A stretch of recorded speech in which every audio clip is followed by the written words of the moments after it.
Hi everybody, Natasha Koch here with the Van City Home Team, and welcome to Wellness Wednesday. This is my favorite day of the week. So today we're going to talk about the 5 love languages. So I don't know if anybody's heard of the 5 love languages. It's a book actually written by Gary Chapman.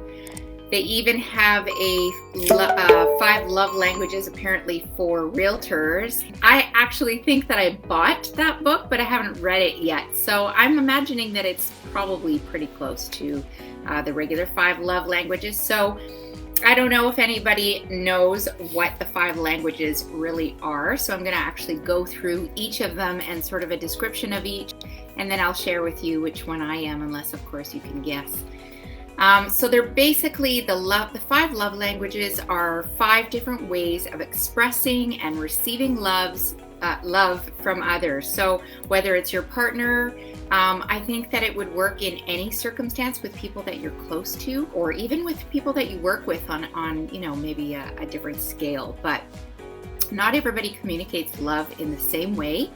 And so people have different and preferred ways to feel loved or to give love. When you hear about, couples that argue because maybe one is not doing things the way the other may like, chances are that there's 2 different love languages. So if you want to relate to your partner or your friend or whoever it is that you want to express or receive love from, maybe knowing what their love language is would be helpful. So let's talk about the love language number 1, words of affirmation.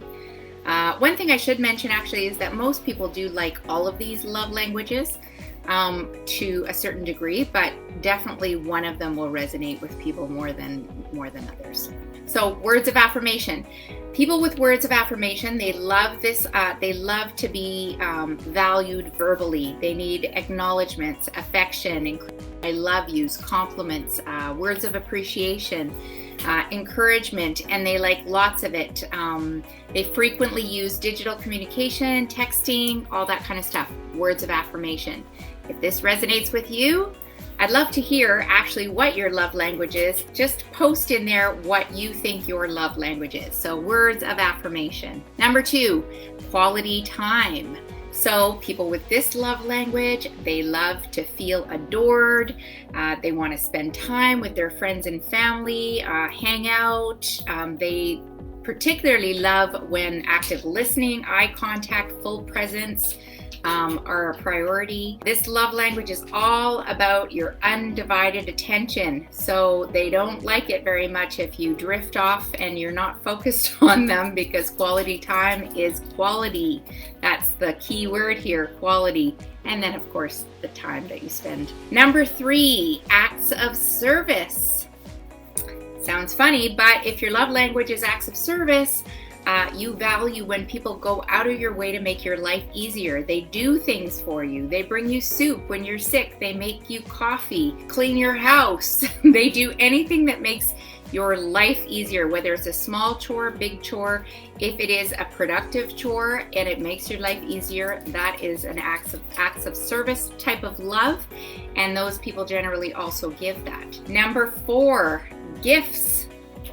Everybody likes to get gifts, or maybe not everybody likes to get gifts. Have you ever heard somebody say to you, oh no, don't buy me anything, I really don't actually like gifts? Probably because that's not their love language. But gifts are pretty straightforward. They just like to be thought of and bought things for. And it doesn't it doesn't have to be huge gifts, but there has to be some sort of a thought behind them.